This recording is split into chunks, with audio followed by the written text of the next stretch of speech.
बिस्मिल्लाहिर्रहमानिर्रहीम। अस्सलाम वालेकुम। उम्मीद करती हूँ कि आप सब खैरियत से होंगे। अल्लाह से दुआ है कि वो हम सबको अपने अपने घरों में खुश और आबाद रखे, आमीन। आज मैं आपके साथ वाइट मटन कढ़ाई की मज़ेदार सी रेसिपी शेयर करूँगी। जैसे बकरा ईद आने वाली है, आप ईद पे इस रेसिपी को ट्राई करें।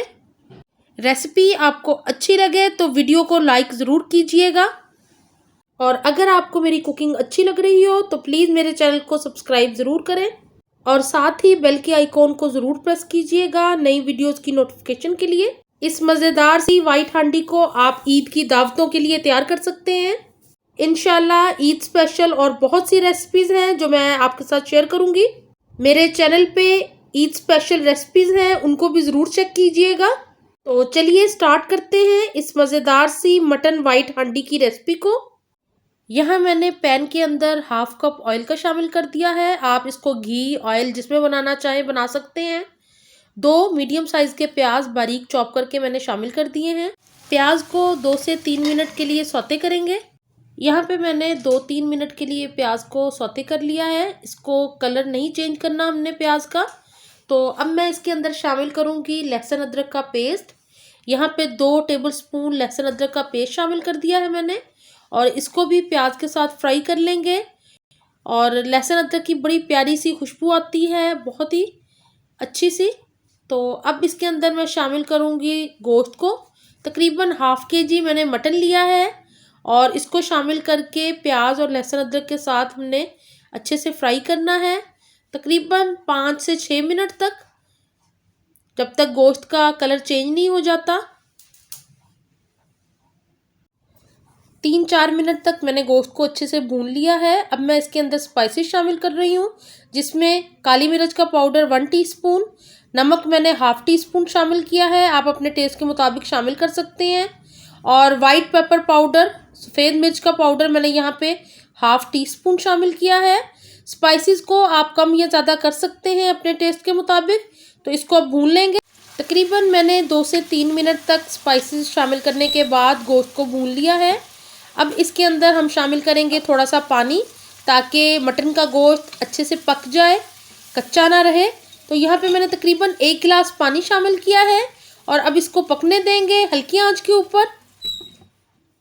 गोश्त को पकते हुए तकरीबन 10 मिनट हो गए हैं, और तकरीबन 75% गोश्त हमारा अच्छे से पक गया है।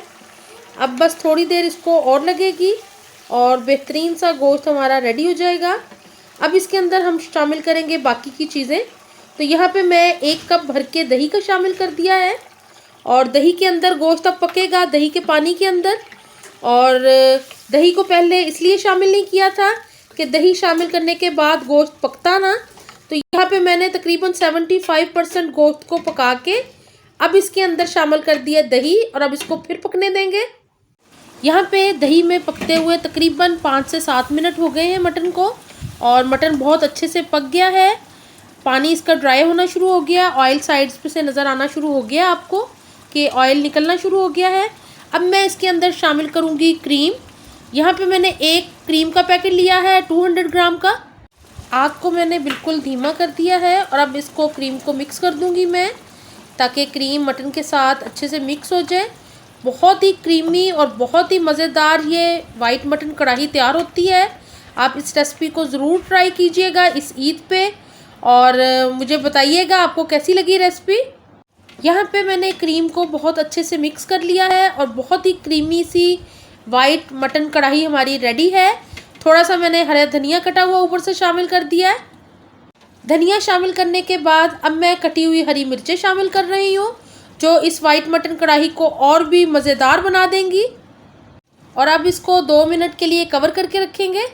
यहाँ पे वाइट मटन कढ़ाई बनके बिल्कुल तैयार है। इसको मैंने डिश आउट कर दिया है, और ये बहुत ही मज़ेदार लगती है। आप इसको नान के साथ, रोटी के साथ या राइस के साथ एंजॉय करें। थोड़ा सा मैंने ऊपर से गरम मसाला इस पर छिड़क दिया है, जिससे इसकी खुशबू और जायका और भी बढ़ जाएगा। और आप इस रेसिपी को ज़रूर इस ईद पर ट्राई कीजिएगा। मुझे कमेंट बॉक्स में ज़रूर बताइएगा आपको रेसिपी कैसी लगी, और वीडियो को शेयर भी ज़रूर कीजिएगा। दुआओं में याद रखें, अपना बहुत ख्याल रखें। अल्लाह हाफ़िज़।